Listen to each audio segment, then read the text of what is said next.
Hey everybody, welcome back to the channel. Hey, I don't know who started the Fixed Blade Friday open tag. It's been out for a long time. If I knew, I would give credit right here. But I'm going to do some Fixed Blade Fridays over the next several weeks. I've never shown many of my fixed blades that I have. I've shown a couple. But I'm going to show some fixed blades. I'm going to make some videos and drop them on Fridays. If you see me in the same shirt and the same pair of bibs, don't think nothing of it. Because I got some free time today. So I'm going to make a bunch of videos. And I'm going to drop them on Fridays. Alright, anyway, y'all. Enough of the craziness. Hey, this first one I want to do, I know I have shown it in the past. It was a knife that was given to my daddy in probably, I'm going to say 1976, 77, 78, somewhere in that neighborhood, I know for sure. Some friends of ours gave it to him, just outright gave it to him. They knew that he deer hunted that. And anyway, this is a fabulous knife. It's not in perfect mint condition. It's been used. I have used it personally to skin some deer and some things like that. Anyway, hang on just a second and I'll show it to you. All right, y'all.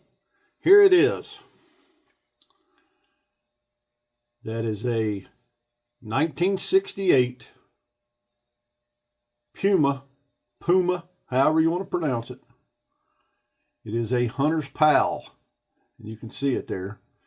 And I told you this thing ain't in perfect shape. I don't remember the kind of shape it was in when my daddy got it. I would say that it was not mint by any stretch.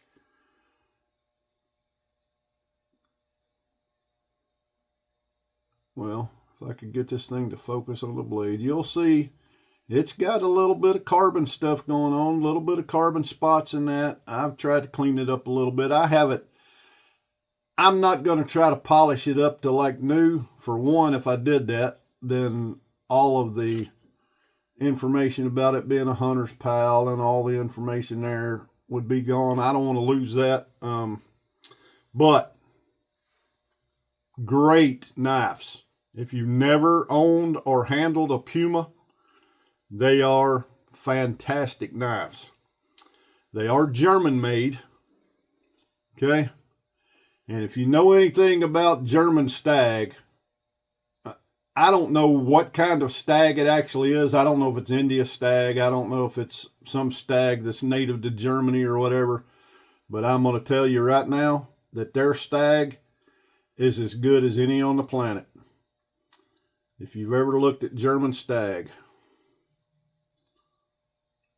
And this is absolutely German stag.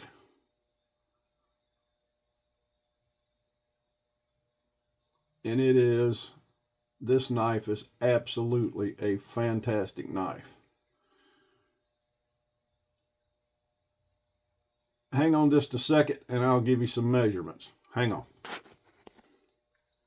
All right, y'all, I'm back. Got to get some coffee.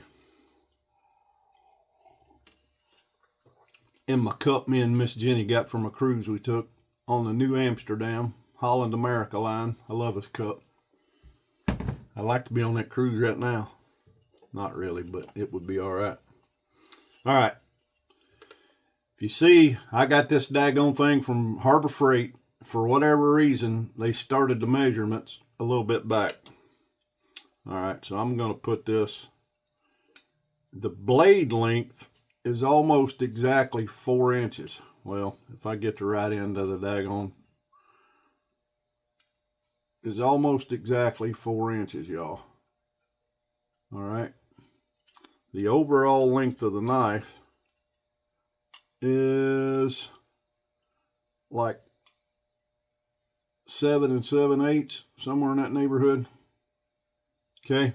So it's not a huge knife as far as a fixed blade hunting type knife would go. But as far as skinning a deer, this thing is almost perfect. It's got some jimping on the top. I mean, you could, if you're doing some delicate skinning, and I love that drop point type blade.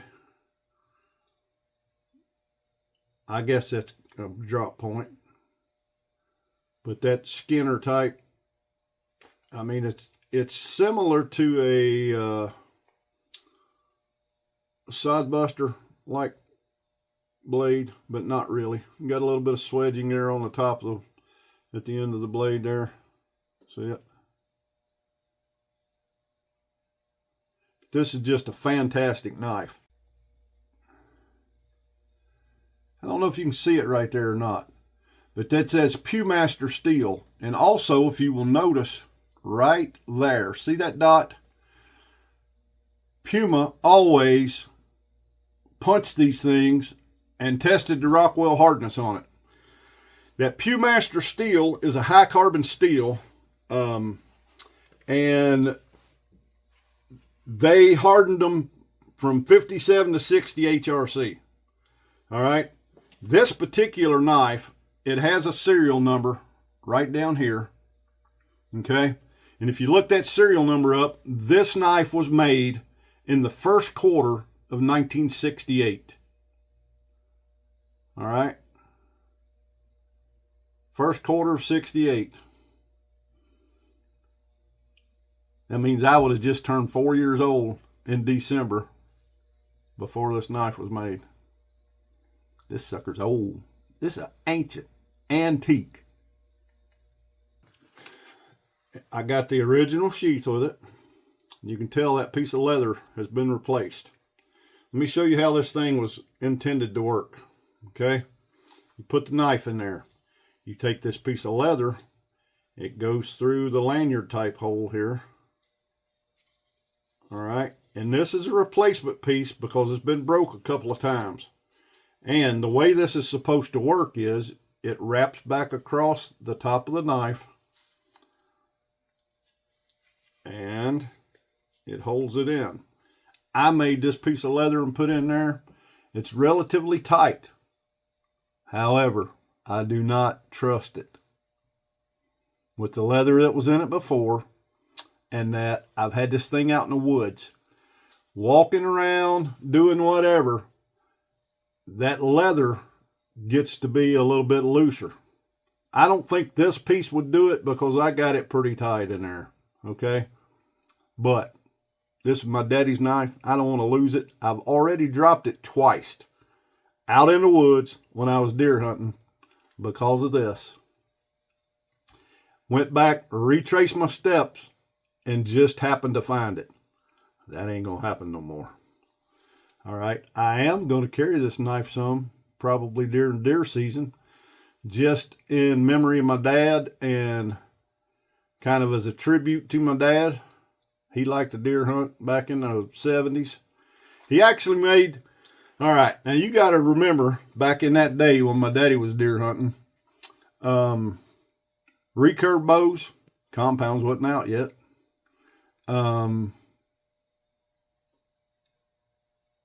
Climbing type stands did not come out until my daddy had been hunting for a few years. And anyway, my daddy was very mechanically inclined, very he was a mechanic at a big textile factory in South Carolina for years and years. If it was broke, if it could be fixed, he could fix it. It don't matter what it was. In his later years, he got really interested in ham radio, CB radio first. But he would actually take those things and work on them and repair them and all kind of stuff for all kind of people. So he could do electrical type stuff, electronic stuff. He could definitely work on anything mechanical, lawnmowers, cars, it don't matter, motorcycles, whatever. He could fix it. If it could be fixed, he could fix it. Anyway, I said that to say that when tree stands first come out, there was a type of tree stand called a baker stand.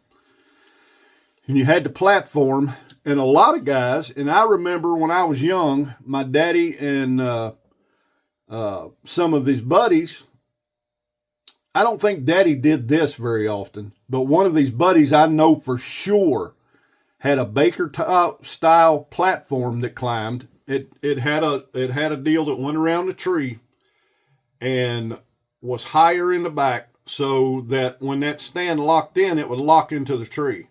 Well, what you would do is you put your feet in some straps on the stand and you lift it up and pull it up the tree and then lock it back down. Okay? That's the way they worked. When they first came out, guys would just grab and bear hug the tree and do that and go however far up you wanted to go and then lock the stand down, and that's where you'd hunt from. Well, then came a deal that they had a bar that had a handle on it, and you would raise it up and lock it in and then pull yourself up and raise the bottom stand and do that. Well, my daddy and one of his buddies at work made a copy of a Baker stand with that climbing deal. I actually used it way up into my later teens. Anyway, so they made those stands back in the day. This was way back in the day. All right. But anyway, I was telling you about losing this knife. I know I go on some rabbit trails sometimes. Anyway, I wanted to carry it some, and I saw some stuff that Brother Ed Costa over at Legacy Knives. There's his stamp right there.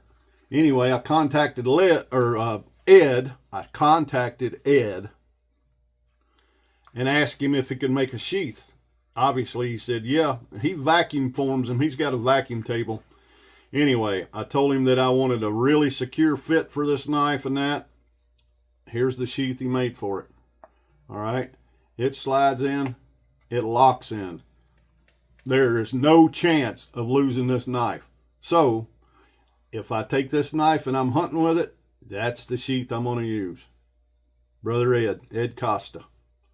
All right. Anyway, y'all, that is probably the most sentimental fixed blade that I have. But I wanted to start off the Fixed Blade Friday, my videos that I'm going to be doing over the next few weeks with that knife. Anyway, y'all, stay tuned for some more fixed blades. I have several. I'm going to drop probably one a week. There might be some weeks that I incorporate more than one knife because I have some of the same type manufacturer. I don't know if I'll include all them in the same video or not. But anyway, I appreciate y'all watching. Appreciate you sticking with me. Until we see y'all again, y'all have a great week, great weekend, and God bless you.